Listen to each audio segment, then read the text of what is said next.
हमारे आज के मेहमान हैं सविन जी, बहुत बहुत स्वागत है आपका। और निफ्टी ने सेंचुरी लगा करके 19,924 पे टिका लिया अपने आप को और मिड कैप में 300 पॉइंट से ज़्यादा की उछाल 41,292। क्या मूड है आपका अब निफ्टी को लेकर के? नहीं, बहुत बहुत नमस्कार नीरज जी। देखिए, थॉट वही था जो हमने बात की थी कि एक ब्रॉड रेंज जो एक महीने से फंसी थी 19,200 से लेकर 19,650 तक की। आई थिंक उसका ब्रेकआउट एक बढ़िया हुआ और इतनी फास्ट चला है। हम जहां से मिले उसके बाद से जब ब्रेकआउट हुआ तो उसके बाद उसको पॉइंट आउट करने का मौका नहीं मिला। बट शोज में कई बार बोला कि भाई जब ये रेंज टूटेगी तो 450 पॉइंट 500 पॉइंट की रेंज है, तो ऊपर में भी आप उतना ही ब्रेकआउट में टारगेट्स लेके तब चलेंगे। तो आई थिंक अगर जिनके पास भी वो ट्रेड्स थे, जिन्होंने अपर एंड पे लिए होंगे ट्रेड्स, अगर किसी ने, तो आई थिंक उसको फ्लिप करके अगर लॉन्ग किया रहेगा तो आई थिंक डेफिनेटली 300-400 पॉइंट यहाँ पे और बन रहे हैं। और मेरा थॉट ये है कि अब आप टारगेट 20,000, 50, 20,000, 21,000 के आसपास के टारगेट्स लेके चलेंगे। 450 से 500 पॉइंट की जो रेंज थी उसका इक्वल टारगेट अगर हम ऊपर लेके चलें तो मोटा मोटी यही आपके टारगेट्स आएंगे 20,050 से लेके 20,100 तक। तो आई थिंक अभी यहाँ पे तो अभी थोड़ा चल गया है, तो मे बी कोई एक 100 पॉइंट की गिरावट आए, 50 पॉइंट का एक छोटा करेक्शन आए तो आई थिंक रिस्क रिवॉर्ड वापस लेने के हो जाएंगे। और अब आप मान के यही चलेंगे कि 19,650 19,700 का जो एरिया है वो अब एक सपोर्ट का काम करेगा। सेम चीज बैंक निफ्टी में भी हो गई। 44,000 से लेकर 45,000 की रेंज थी, उसका ब्रेकआउट हो गया। तो अब आई थिंक इस रेंज का जो पूरा अपर एंड है 45,000 के आसपास, 4490 45,000, ये जो है ये सपोर्ट देगा। और बैंक निफ्टी भी अब इस 1000 पॉइंट की रेंज का ऊपर में टारगेट लाने की कोशिश करेगा। तो अब आई थिंक वहां पे भी आपको 45,900 46,000 के टारगेट्स इस रेंज ब्रेकआउट के बनते हैं। तो बैंक निफ्टी में भी आई थिंक अब धीमे धीमे जब भी छोटा करेक्शन आया, आई थिंक रुझान अब यहाँ से आपको लेके काम करना है। ओके, लेके काम करना है। और आज रेलवे शेयर्स में ज़बरदस्त तेज़ी है। एक डील हुई है G20 में, गल्फ से यूरोप के बीच में, तो बहुत सारे शेयर्स इस उम्मीद में कि वहाँ उनको कामकाज करने का मौका मिलेगा, एक बड़ी तेज़ी यहाँ बनती हुई देखने को मिल रही। और एक एथेनॉल अलायंस भी बना है बायोफ्यूल के नाम से, तो बायोफ्यूल अलायंस है बेसिकली। तो उसकी वजह से शुगर शेयर्स में भी अच्छी खासी तेज़ी देखने को मिल रही है। सरवीन जी, रेलवे में कोई स्टॉक आपके रडार पे? आई थिंक जो हमने चारों नाम डिस्कस किए थे इसके पहले भी, आई थिंक जो भी लीडिंग हैं उनमें सब सेटअप अच्छे ही लग रहे हैं। आई थिंक अब काफी ओवरबॉट हो गए, तो आई थिंक अब यहाँ से नए तो रिस्क रिवॉर्ड नहीं बनेंगे। जिनके पास ट्रेड्स हैं I think trading stop loss का इस्तेमाल करके आई थिंक मेरे हिसाब से ट्रेड में बने रहना चाहिए। ओके, ट्रेड में बने रहना चाहिए और स्टॉप लॉस का ध्यान रखते हुए। चलिए अब सवाल जवाब का सिलसिला लेते हैं। हमारे साथ विनय कुमार जी हैं तेलंगाना से। विनय जी नमस्कार, बताइए सर। सर नमस्कार सर जी। गाजुला विनय कुमार सर मेरा नाम। जी गाजुला जी, बताइए। हाँ, तेलंगाना से। सर मार्क्सन फार्मा लिया सर, 115 3,000 शेयर्स लिया सर। ओके। ये शॉर्ट टर्म के लिए लिया। आपके लिए शॉर्ट टर्म मतलब कितने समय का होता है? 3 मंथ्स। 3 मंथ्स। ओके, 3 महीने के लिए लिया है और अभी आपको थोड़ा सा नुकसान हो रहा है। सरवीन जी, मार्क्सन फार्मा 3 महीने का व्यू बताइए सर। थोड़ा सा आई थिंक पीसीआर को ऑडियो देखना पड़ेगा, थोड़ा सा ड्रॉप हुआ। मार्क्सन फार्मा में इनका खरीदी मेरे को जो टिकर पे दिखी है आई थिंक, और इन्होंने 1 से 3 महीने का होराइजन दिया, ये मुझे मोटा मोटा सुनाई पड़ा है। शॉर्ट टर्म तो आई थिंक अच्छे टाइम फ्रेम में ट्रेड करते हैं। 1 से 3 महीना शॉर्ट टर्म, 6 से 9 महीना, 12 महीना मीडियम टर्म और 12 महीना प्लस लॉन्ग टर्म जो ट्रेड करता है आई थिंक मोटा मोटी हमारी माइंडसेट्स मिलते हैं। तो थॉट यही रहेगा कि भाई अगर आपने उस लेवल के लिए इसको ट्रेड किया है, 3 महीनों के लिए ट्रेड किया है, तो आप यहाँ पे मैक्सिमम 15-20% कमाने की कोशिश करेंगे। तो आपका तकरीबन 8 से 10% आपको स्टॉप लॉस यहाँ डेफिनेटली मेंटेन करके चलना चाहिए। तो आई थिंक अपने करंट मार्केट प्राइस से इनको एक 10% का स्टॉप लॉस मेंटेन करके चलना चाहिए। और वो ऑलमोस्ट उन लेवल्स के आसपास आया हुआ है। तो मेरे हिसाब से 101 रुपया 40 पैसा इनको एक फाइन ट्यून थोड़ा करके दे दूं। 101 रुपया 40 पैसे के नीचे जब बंद आ जाता है तो आई थिंक इनको उस ट्रेड का स्टॉप लॉस वहां पे लगा के रखना चाहिए और उसमें से एक बार निकलना चाहिए उस टाइम फ्रेम में से। और अगर स्टॉप लॉस ट्रिगर नहीं होता है तो आई थिंक ऊपर में मुझे लगता है कि इनको 125 130 के टारगेट्स भी नेक्स्ट 1 से 3 महीने में देखने के लिए मिलने चाहिए। ओके, तो ये राय है आपके लिए गाजुला जी मार्क्सन फार्मा पे। अगला सवाल है आगरा से दिशा जैन का। दिशा जी बताइए क्या सवाल है। Sir good morning. Good morning sir, I have 2000 RVNL at the rate 159। Okay, जी। टाइम फ्रेम कितने समय तक आप रख सकते हैं इसको? Sir short term 6 to 12 months। Short term 6 to 12 month. Sarveen ji लीजिए आगे, RVNL 185 पे चल रहा है। और जी 6 महीना 1 साल? हाँ, तो इनका शॉर्ट टर्म 6 महीना 1 साल है, तो मतलब इनका लॉन्ग टर्म डेफिनेटली 5 साल प्लस टाइप का होराइजन होगा। तो आई थिंक यहाँ पे आप देखिए, मेरे हिसाब से फिर इनको थोड़ा सा एक वाइड स्टॉप लॉस रखना चाहिए, प्रॉफिट में इनको ट्रेल करके चलना चाहिए। और मेरे हिसाब से इस समय जो मुझे स्टॉप लॉस दिख रहे हैं, जो पिछला स्विंग ब्रेकआउट हुआ 163 के आसपास, तो आई थिंक उसके नीचे इनको कहीं स्टॉप लॉस रखना चाहिए। 160 टू 80 का ट्रेलिंग ओनली स्टॉप लॉस इनको रखना चाहिए और ट्रेंड में बने रहे। जिस तरह का मोमेंटम पकड़ा है, आई थिंक डेफिनेटली 6 से 12 महीने में तो इनको और कमाई करके दे सकता है। अराउंड यहाँ से इनको और एक 20 से 25% और पॉसिबल साल भर में यहाँ ये स्टॉक चल सकता है।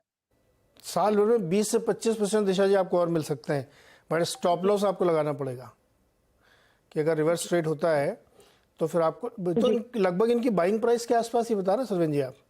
जी वहीं से जो ब्रेकआउट हुआ सर 163 के आसपास, आई थिंक वो लेवल अब एकदम की हो जाता है। अब आइडली एक अच्छा स्टॉक अगर अच्छा ब्रेकआउट हुआ है, टेक्निकली आप ये मान के चलेंगे, तो आप पिछले स्विंग हाइस की तरफ जल्दी ज्यादा जाते नहीं है और आप उन एरियाज को चैलेंज नहीं करते हैं। तो अगर एक अच्छा ब्रेकआउट है तो उधर नहीं जाएगा, ऐसा मेरा मानना है। इसलिए मैंने बोला उसके नीचे एक स्टॉप लॉस रख ले। तो मान के यही चल रहे हैं कि अच्छा ब्रेकआउट है और पैसे बन जाएंगे, बट अगर नहीं हुआ किंतु परंतु, तो फिर एक एग्जिट स्ट्रेटजी भी होनी चाहिए। इसके लिए वो स्टॉप लॉस लगाना चाहिए। ओके, तो कितना 163 के आसपास स्टॉप लॉस रखिएगा इन केस ट्रेड रिवर्स होता है तो। अदरवाइज आपको साल भर में 20 से 25% के गेन यहाँ से भी हो सकते हैं, तो आप इसको होल्ड कर सकते हैं अभी। नेक्स्ट क्वेश्चन है जिग्नेश शाह का, वडोदरा गुजरात से। जिग्नेश जी नमस्कार, बताइए सर। नमस्कार सर, गुड मॉर्निंग। जी गुड मॉर्निंग, बताओ। सर मेरे पास काफर इंडिया का 352 में 1050 सर है। उसका क्या करूँ अभी? लॉन्ग टर्म के लिए मैं वेट कर सकता हूँ अभी? फायदा तो आपको बहुत अच्छा हो रहा है। बढ़िया लिया आपने 352 में। 352 स्प्लिट हुआ था बीच में, हाँ, वो स्प्लिट भी हुआ था। उसके बाद मेरी एवरेज रेट ये आ रही है 352 आ रही है मेरा। और वहां से 10 गुना हो गया। हाँ, अभी मैं क्या करूँ? उससे निकल जाऊँ या होल्ड करूँ? क्या करना चाहिए सर? ओके सरविंद जी, शाफलर इंडिया देखा आपने? 352 हो गया इनकी कॉस्ट एवरेज, और अब वहां से भी 10 गुना। जी क्या करना चाहिए? देखिए, एवरेज जब इसका जाके देखता हूँ, तकरीबन दिन के 30,000 से 40,000 शेयर एवरेज ट्रेड होते हैं, कभी कभी ज्यादा, बट एक ब्रॉड एवरेज देखता हूँ तो एक 40-50 हजार शेयर मोटा मोटी इसके एवरेज ट्रेड होते हैं नॉर्मल डेज में। तो आई थिंक थोड़ा थिनली ट्रेडेड स्टॉक उस मामले में रहेगा, और भाव भी मतलब इन द सेंस कि भाव ज्यादा नहीं है, मतलब जो नंबर है 4 नंबर का 4 डिजिट का स्टॉक है, इसलिए वॉल्यूम्स कभी कभार कम ही रहते हैं। तो देखिए, मेरे हिसाब से यहाँ पे मेरा मानना है कि अभी फिलहाल जो रैली चली है वो अच्छी लग रही है। तो इनके पास दो ऑप्शन है। पहला तो मेरे ख्याल से ट्रेलिंग स्टॉप लॉस बना के रखें 3200 के नीचे। 3184 का trailing stop loss closing only basis पे लेके चलें। जब तक उसके ऊपर मेंटेन्ड है तो आई थिंक ऑलरेडी बहुत डिसेंट प्रॉफिट में है, तो उसको अफोर्ड कर सकते हैं स्टॉप लॉस को। तो 3124 के आसपास एक स्टॉप लॉस रख लें क्लोजिंग बेसिस पे और ट्रेड में बने रहे। दूसरा ये है कि अगर थोड़ी पार्ट क्वांटिटी बुक करेंगे तो बाकी इनकी हमेशा के लिए फ्री हो जाएगी। तो ये डिसाइड करें कि 1/3 बेचना है, 1/4 बेचना है। उतना भी, जितना 1/4 भी बेच देंगे तो भी सारी की सारी क्वांटिटी फ्री का नेगेटिव कॉस्ट हो जाएगा इनके लिए, मतलब इनका एवरेज ऑलमोस्ट माइनस में चला जाएगा। तो आई थिंक 1/4 तक इनको प्रॉफिट भी कहीं बुक करने का ध्यान रखना चाहिए, ताकि एटलीस्ट नीचे का सब इनका जितना भी रिमेनिंग शेयर्स हैं मोटा मोटी सारे फ्री हो जाएंगे। तो इसमें क्या करना चाहिए आपको कि अगर आपको पैसे की बहुत ज़रूरत नहीं है तो रख लीजिए और थोड़ा सा उसमें बेच लीजिए, मतलब 1000 शेयर हैं तो 250 बेच दीजिए, तो आपकी कॉस्ट 0 से नीचे चली जाएगी। फिर आप इस राइड को एंजॉय करिए। कंपनी तो वैसे ही बहुत बढ़िया है, इसमें कोई शक नहीं है, और आपने बहुत अच्छे ट्रेड्स लिए और ज़बरदस्त पैसा बनाया आपने। चलिए अगला सवाल लेते हैं। दिनेश शर्मा जी जयपुर से हमारे साथ जुड़ रहे हैं। दिनेश जी नमस्कार, बताइए सवाल सर। नमस्ते सर। जी सर, मेरे पास IOL केमिकल्स के 100 शेयर्स हैं सर, एट द रेट 485। 485 अभी हाल आज आजकल में लिया है क्या? कब लिया है? हाँ सर, 2-4 दिन पहले, 1-2 दिन पहले ही लिया है। कहे लिया 2-4 दिन पहले? है जी सर। मतलब क्यों लिया, क्या कारण था? कारण तो ये था सर कि पहले ये बहुत ऊपर भी जा चुका था, मुझे लगा केमिकल शेयर थोड़े ठीक चल रहे हैं। ओके सरवन जी, केमिकल शेयर थोड़े ठीक चल रहे हैं, 485 पे लिया है IOL केमिकल। जी क्या करें ये दिनेश जी? देखिए, काफी लंबा करेक्शन, लॉन्ग ड्रॉन। ये अब ये देखिए, ये वो स्टॉक है जो 2020 में टॉप आउट हुआ और बाद में इसने परफॉर्म नहीं किया। तो कोविड के बाद से बाकी सब चीजें चली, लेकिन ये गिरते रहा, धीमे धीमे पिसते रहा, और आई थिंक अब इसका ऑलमोस्ट 4-5 साल का एक करेक्शन कहीं पूरा हो रहा है और 3 साल का करेक्शन एक पूरा हो रहा है, और ये पॉसिबली अब इस साल में ऐसा लग तो रहा है, अभी तो 9 महीने हो गए, फिलहाल ये ग्रीन कैंडल दे रहा है ईयरली की, तो आई थिंक एक पॉजिटिव क्लोज आएगा 2.5-3 साल के बाद, जो एक अच्छी, मेरे हिसाब से एक अच्छी रीडिंग है। बट करंट सेटअप में इनको मैं जो राय दूंगा ये यही है कि भाई देखिए 350 के आसपास जो इसने डबल बॉटम बनाया मोटा मोटी, वो एरियाज इसके लिए भी बहुत बढ़िया हो गए हैं। वहां से जो लॉन्च पैड है ये मूव अच्छा है, तो 350 से जो 480 का मूव है काफी बढ़िया मूव लग रहा है। वॉल्यूम्स भी लास्ट 4-5 दिनों में आए हैं, तो क्योंकि अभी ताजा ट्रेड लिया है और कमिट किए हैं, तो आई थिंक मेरे हिसाब से थोड़ा तो टाइम फ्रेम इसको, थोड़ा तो उसको टाइम दें, 1 से 3 महीना मिनिमम दें, और देखें कि अभी यहाँ से कैसा बिहेव करता है, क्योंकि इतनी अंडर परफॉर्मेंस के बाद चला है, तो मे बी 6-8 महीने एक बढ़िया यहाँ पे चाल रह सकती है। और तो आई थिंक ट्रेड में बने रहे, कॉस्ट के आसपास या उससे थोड़ा नीचे कहीं एक स्टॉप लॉस रखें, बट फिलहाल ट्रेड में 1 से 3 महीने के लिए बने रहे। 1 से 3 महीने के लिए ट्रेड में बने रहिए। पैरासीटामोल बहुत बढ़िया, मतलब काफ़ी बड़े प्लेयर है उसके ये। चलिए अगला सवाल लेते हैं अतुल गर्ग जी का। अतुल जी नमस्कार, दिल्ली से जुड़ रहे हैं हमारे साथ। बताइए अतुल जी। नीरज जी नमस्कार। जी नमस्कार सर, मेरे पास वोडाफोन के एवरेजिंग 14,000 शेयर है 9 रुपए के रेट पर। अच्छा, कितने रुपए से लेना शुरू किया था? सर ये 12 रुपए से स्टार्ट किया था मैंने। चलो नीचे खींच के लाए आप 9 रुपए तक, अभी चल रहा है 10.70। सरवेश जी फायदे में तो आ गया ट्रेड अतुल जी का। अतुल जी और रुकने का मूड है कि अब मन कर रहा निकल जाए? हाँ सर, रुक सकते हैं, जैसा कि आप बताएं। सरवेश जी रुकना चाहिए क्या वोडा आइडिया में? देखिए पेनी स्टॉक्स में पहले कभी एक समय पे ईयरली क्लोज पे अच्छा लगा था, बट जैसे जैसे इसमें डेवलपमेंट्स आते गए आई थिंक कहीं वो स्ट्रक्चर्स इसके खराब हो गए, और उतने बढ़िया जिस तरह के मूव्स लग रहे थे 1 आध साल पहले, वो कहीं मूव्स उतने आए नहीं। तो 5 रुपए से मोटा मोटी आई थिंक 5 और ऊपर में 16-17 आई थिंक इसी रेंज में फंसा हुआ है। मानना मेरा यही रहेगा कि इसी रेंज में फंसा रहेगा।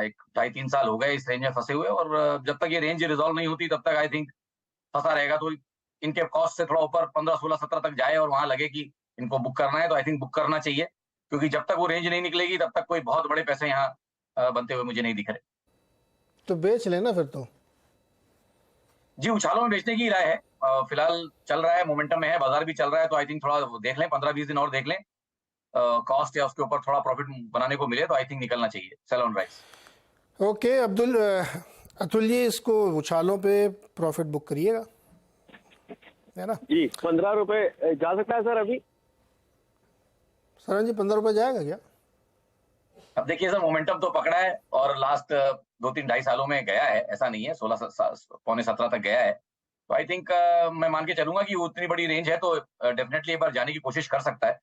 तो एक मैंने इसीलिए बोला 15-20 दिन और दे दें इसको, वर्किंग डेज, और चाहे तो दोबारा एक बार राय ले लें, क्योंकि बहुत क्वालिटी स्टॉक नहीं है जिसमें बहुत बढ़िया कोई पैटर्न बने हो, ऐसा तो नहीं दिख रहा।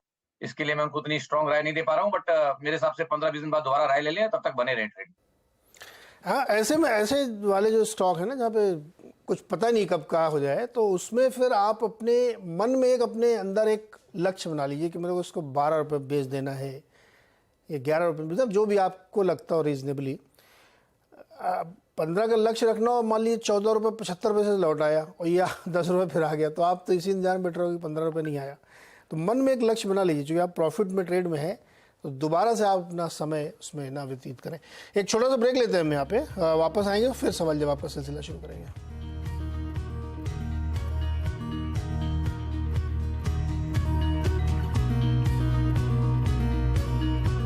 और अगला सवाल हम आपसे पूछना चाहते हैं लुधियाना पंजाब से कुलदीप सिंह जी। कुलदीप जी नमस्कार सर, बताइए। नमस्कार sir, good morning. Good morning, बताइए सर, सवाल पूछिए। हाँ सर, मेरे पास पहले भी मेरी 5 महीने पहले बात हुई थी आपसे, तो मेरे पास जेबी केमिकल के 3790 शेयर हैं, 3790 शेयर। ये आईपीओ के टाइम के लिए हुए हैं, तो आफ्टर स्प्लिट और बोनस ये अब 3790 हो गए हैं, और प्रेजेंट रेट 2800 से ऊपर चल रहा है, तो 13 पैसा पर यूनिट पर शेयर का मेरा इन्वेस्टमेंट है। अब मैं क्या करूं, इसमें बना रहूं, शिफ्ट कर जाऊं, होल्ड करूं, क्या और ले लूं?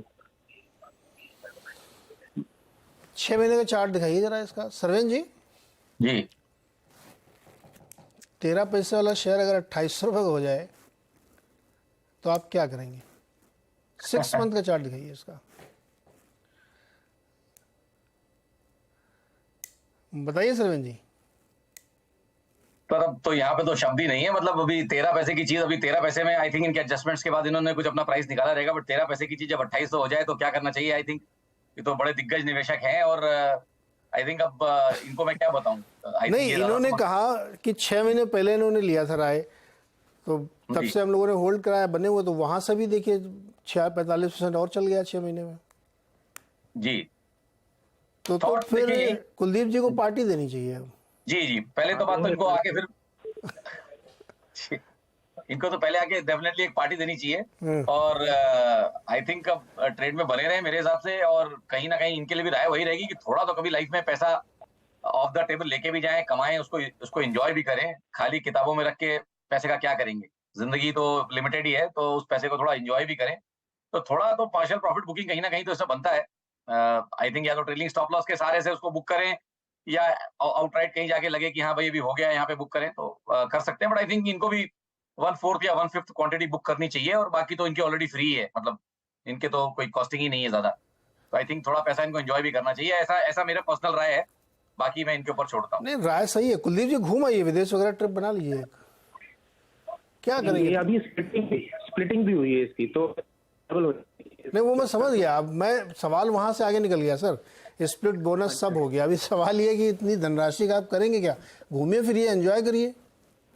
ठीक है जी, पैसा इतना बन रहा है। होल्ड करें। पिछली बार 6 महीने पहले आपने मुझे 2000 का होल्ड करने को बोला था, तो अभी 2800 हो गया। अब मैं और कितने महीने होल्ड कर लूं सर देखिए कुलदीप जी, चूंकि आपकी कॉस्ट जो है ना वो इतनी कम है कि आप इसको कितने भी समय तक होल्ड करें तो आपको कभी लॉस नहीं होगा। तो सलाह ये दे रहे हैं सर्वेन जी कि जब आप इतना मोटा पैसा बना रहे हैं तो थोड़ा पैसा निकाल के आप कुछ और भी कर सकते हैं। अगर आपको ज़रूरत है, मतलब कहीं आपको मकान खरीदना है, दुकान खरीदना है या घूमने जाना है, तो उसको खर्च कर सकते हैं। अगर कोई काम नहीं है और बाकी भी पैसा आपके पास है और जीवन बढ़िया चल रहा है तो फिर उसको पड़ा रहने दीजिए, क्या नुकसान है आपका इसमें। या थोड़ा प्रॉफिट बुक कर लीजिए। अगर आपको लगता है कि 250 रुपये हो गया और इससे अच्छा कोई इन्वेस्टमेंट दिख रहा है आपको, तो आपको थोड़ा प्रॉफिट बुक करना चाहिए, क्योंकि कॉस्ट आपकी इतनी कम है कि वहाँ तक तो ये स्टॉक नहीं जाता दोबारा। लेकिन चलिए, बहुत अच्छा ट्रेड आपने बनाया, एंजॉय करिए sir. Thank you sir, thank you very much, thank you sir. अगला सवाल है ओम प्रकाश का, बेंगलुरु से हमारे साथ जुड़ रहे हैं। ओम प्रकाश जी नमस्कार, बताइए सर। Good morning sir. जी गुड मॉर्निंग। अंबुजा सीमेंट है सर, मेरा टोटल शेयर 22 है। हाँ, और बाइंग 463 का है सर। 463 में 22 शेयर लिए हैं अंबुजा सीमेंट के। सर जी क्या करें अंबुजा सीमेंट में? देखिए फिलहाल तो एक ऑलमोस्ट न्यूट्रल से जोन में ट्रेड कर रहा है। लास्ट 2-2.5 महीनों में हमेशा अपने लंबे अवधि के एवरेज के आसपास कहीं इसने सपोर्ट लिया है, तो वो लेवल्स मोटा मोटी इस समय 430 के आसपास आ रहे हैं। तो आई थिंक अच्छे एरियाज में है, अच्छे सपोर्ट एरियाज के आसपास है, और बाजार में जिस तरह से अभी मूवमेंट चल रहा है, आई थिंक ट्रेड को थोड़े दिन बने रहना चाहिए। और अगर डेफिनेटली एक स्टॉप लॉस लगाना चाहें तो वो मैं इनको सजेस्ट करूंगा जरूर। आई थिंक इनको कहीं 420 के नीचे इसमें एक स्टॉप लॉस भी क्लोजिंग ओनली बेसिस पे लगाना चाहिए। तो 419 रुपए 40 पैसे का एक स्टॉप लॉस रख लें क्लोजिंग बेसिस पे। आई थिंक फिलहाल ट्रेड में बने रहे नेक्स्ट एटलीस्ट 15 से 20 दिन। 15 से 20 दिन ट्रेडिंग बने रहे। कविता ने ट्विटर पे सवाल पूछा है कि इन्होंने नज़ारा टेक्नोलॉजीज होल्ड कर रखा है, 760 वाला 100 शेयर है इनके पास। क्या ये अपनी पुरानी हाई बजाएगा? SBI एंड कॉमर्स सर मतलब ये हाँ, जीरोधा वालों ने 400 करोड़ डाले हैं, लॉन्ग टर्म स्कोप, तमाम बातें लिखी हुई हैं, लेकिन मूल बात यह है कि 760 वाला नज़ारा टेक 881 हो गया है, होल्ड करके रखें। 100 शेयर है इनके पास। हाँ बिल्कुल, आई थिंक प्रॉफिट में है और मार्केट जिस तरह से चल रहा है, I think trading stop loss का इस्तेमाल करें और ट्रेड में बने रहें। डेटा इसमें बहुत कम है, देखिए लास्ट 2-2.5 साल का ही डेटा है। उसके बेसिस पे जितना दिख रहा है और जितना समझ रहा है, ऐसा उसमें 750 के आसपास एक बढ़िया यहाँ पे ब्रेकआउट रहा है। तो आई थिंक उन एरियाज पे ध्यान रखना पड़ेगा। थोड़ा स्टॉक स्पाइकी है, मींस वॉल्यूम में कभी वॉल्यूम्स होते हैं और कभी नहीं होते हैं, और एवरेज वॉल्यूम्स तो थोड़े कम ही रहते हैं नॉर्मल डेज पे। तो आई थिंक इसलिए थोड़ा सा डीप लेवल्स दिख रहे हैं मुझे, बट वही दिख रहे हैं अभी फिलहाल। 750 के नीचे कहीं अगर एक स्टॉप लॉस रखना चाहें, कॉस्ट के आसपास इनके रहेगा, तो ट्रेड में बने रहें। और अगर थोड़ा टाइट करना चाहें तो आई थिंक अगर टाइटर एक स्टॉप लॉस लगाना है तो फिर मेरे ख्याल से कॉस्ट से 10-15 रुपए ऊपर एक स्टॉप लॉस रख लें और ट्रेड में बने रहें फिलहाल। ओके सरवन जी, एक बहुत छोटा सा एकदम जवाब चाहिए मुझे, क्विक वाला जी। इन्वेस्टिंग में कैपिटल एलोकेशन का कितना महत्व है? 100% महत्व है सर, कैपिटल एलोकेशन का बहुत महत्व है, यही बोलना चाहूंगा, है ना। मतलब कोई अच्छी ट्रेड मिल जाए तो उसमें फिर ज्यादा पैसे डालने चाहिए। जी बिल्कुल। तभी But आपकी कोशिश- मोटी कमाई होगी। जी, बट थोड़ा स्प्रेड तो करना पड़ेगा। सारे you can't keep all your eggs in one basket, सारे अंडे आप एक छीके में नहीं रखेंगे, तो थोड़ा स्प्रेड करेंगे। बट ये अभी हर आदमी अपना लगा ले, कोई 5% एक में डालता है मैक्सिमम, कोई 10%। बट अगर आप फंड्स को देखें तो वो मोटा मोटी 5% से ज्यादा कोई चीज ओन नहीं करते। करेक्ट। तो ये एक इस पर हम लोग किसी और थोड़ा सा समय रहेगा ज़्यादा चर्चा करेंगे। कैपिटल एलोकेशन बहुत इंपॉर्टेंट है। मान लीजिए कोई अच्छा ट्रेड मिल गया और आपने 50 शेयर ले रखे हैं, अब वो कितना भी बढ़ जाए उससे आपकी वेल्थ नहीं बननी है।